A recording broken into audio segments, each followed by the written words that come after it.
famous, but one of the my great favorite movie ever. Okay, the plane's about to go down. The bassist admits he's gay. Everybody's throwing up. Another band member admits that he's having an affair with another band member's wife. Everybody's screaming that they hate everybody, and then the plane pulls up and they land, and they're walking through LAX, and everybody's just. That's how this trip that Obama had today. That's terrible. Week, that's not funny. Everything went wrong. By the way, I stand with my president. Me too. When he is overseas, and the disrespect that was shown to my president and my country was nothing less than disgraceful. And I want to start with the China incident, if we can. Just take it. Go ahead. Seriously, no, that's good. The China incident.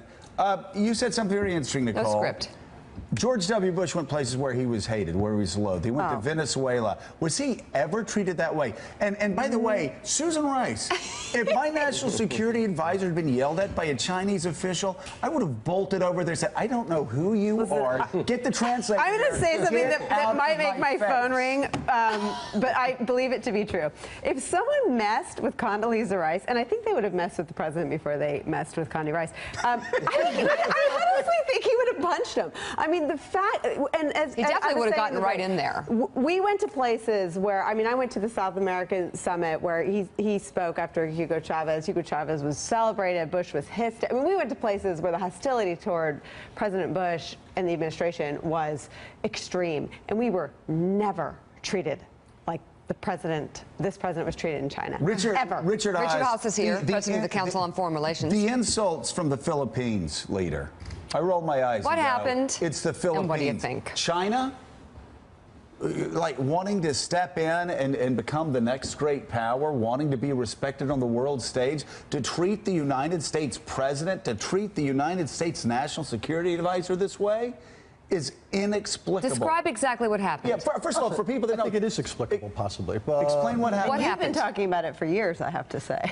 Yeah. Well, look, I mean, the president showed up. The proper steps weren't there. Then there was all sorts of issues where the press wasn't allowed to go places. Arrangements that were made were all of a sudden unraveled. Chinese officials were incredibly combative. So the question is, what's going on? Were these rogue officials? Highly unlikely. In China, is not a place where your careers tend to benefit from going rogue. So the real question then is who advanced That's a great way to put it. But who would have advanced this?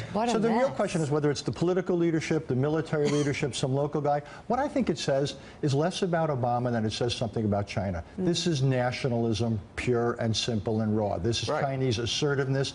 What's happened in China, and Steve will probably, I think, agree with this, as the economy has slowed, the Chinese leadership need to find a new source of legitimacy. They need to find a new way of connecting with their people, and the scary and worrying. So you're basically saying they're going to morph into Russia. It's going to be a foreign policy based on resentment. Well, we hope it doesn't, but that's the challenge now. It's becoming a more combative, more nationalist country. They feel this is their time. They need to be respected. This is their moment in the sun, and I think what we're seeing is this kind of behavior. Well, Gene, at least we have presidential candidates that will tamp down the tensions between the United States and China. Yeah, right.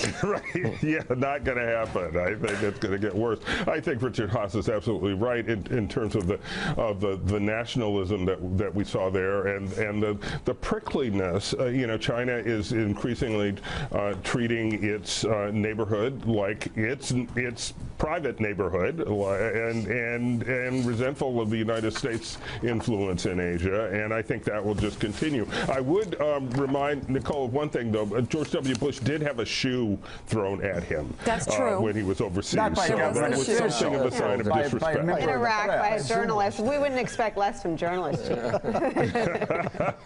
So what, David Ignatius, what's with the disrespect of this country and the president? The Philippines, I'm reading Mika's script here.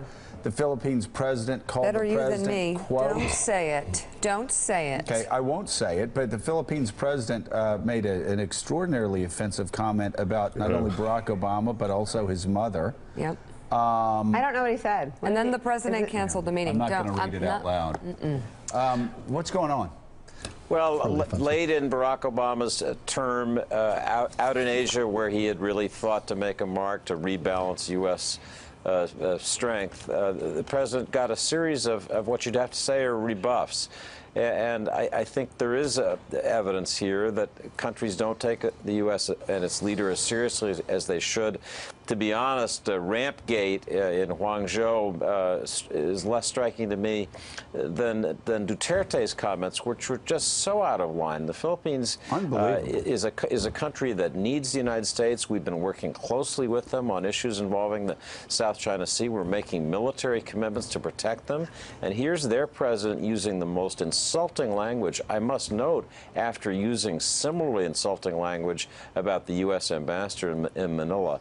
So I think this kind of behavior says people around the world feel they have an easier time taking a cheap shot at the United States and at our president. It should bother all of us. It should. And then there's this sort of an icy stare between President Obama and Russian President Vladimir Putin in front of cameras before sitting down for a 90-minute discussion. The president says they held business-like talks on a number of issues, including ongoing cyber attacks on the U.S., putting a stop to the war in Syria, along with the fight against ISIS. I like that stare. Whenever you use the word we have had some productive conversations about what a real cessation of hostilities would look like that would allow us both, the United States and Russia, to focus our attention on common enemies like ISIL and Nusra. But given the gaps of trust that exist, that's a tough negotiation. And we haven't yet closed the gaps in a way where we think it would actually work. You know, I was struck, Richard, in the first couple of meetings with Vladimir Putin, with Barack Obama, how disrespectful Putin's body language was. He'd slump in his chair, sort of thing that a lot of leaders would say, listen, if you're not interested, I'm going to get up and leave now. Barack Obama giving the icy glare back there, business-like, as we said, business-like discussions means absolutely nothing happened. Is this, the disrespect, is that being shown to the president specifically? Is that being shown to the United States standing the world in 2016? A little of both. Why one insult after another this week? I think it's a little bit of both, and I think it's because the president's major centerpiece of his Asia policy is getting the trade agreement passed. Nothing's happening there. We're not on the ground in serious ways in Syria. Russia is much more. So what's happening in all these areas, the United States is seen as, to use the fancy word, retrenching. We're not seen as pushing. The Russians are all in Syria. The Chinese are all in Asia. The Turks are all in their neighborhood. And the United States is seen as not all in. So, of course, U.S. influence is going to wane to some extent, and that's what we're seeing here. And nothing good happened on Syria policy at this meeting either. Absolutely nothing. Nothing happened at the G20. I mean, the ostensible reason for all this was this big gathering of international leaders. There's virtually nothing to show for it. But David, I mean, we've made that complaint around this table. Not you. I'm talking about myself and a lot of people in New York about the president leading from behind, not being assertive, being so cautious that he didn't want to do stupid stuff, and basically obsessed to not be George W. Bush and Dick Cheney. But that doesn't explain the contempt that we've seen this week towards the president and U.S. officials. Any care to take a shot at that? What's going on? Just briefly, I think when historians look at Barack Obama's presidency, they'll see a president who desperately wanted to pull American forces and power and commitment out of the Middle East, which he thought was a loser, and rebalance, in his phrase, to Asia. And at the end of his presidency, we're stuck in the Middle East, fighting a war half-heartedly in Syria. That is something that the president can't escape, won't escape the day he leaves office. And in Asia, which was supposed to be the strategic crowning point of his policy, the president goes out on his last trip and is treated, as we've noted, with a kind of contempt. Certainly didn't accomplish much. So I think on both ends of that, the president must feel this effort I made has not, if he's honest, has not gone the way it should have. And just like none of Donald Trump's pivots end up being reality, there never was a pivot to Asia, was. And you complained about it, that they never made that pivot to Asia. And is this the result of that? It's a result of what we didn't do in the Middle East and what we've never implemented in Asia. 80% of life is showing up. Policy has got to be implemented. To declare a pivot and to carry out a pivot are two very different things. Didn't Woody Allen say 90% was 80%. Was it 80%? Richard Haas, thank you very much. Woody Allen was much better than me. David. Hey there, I'm Chris Hayes from MSN.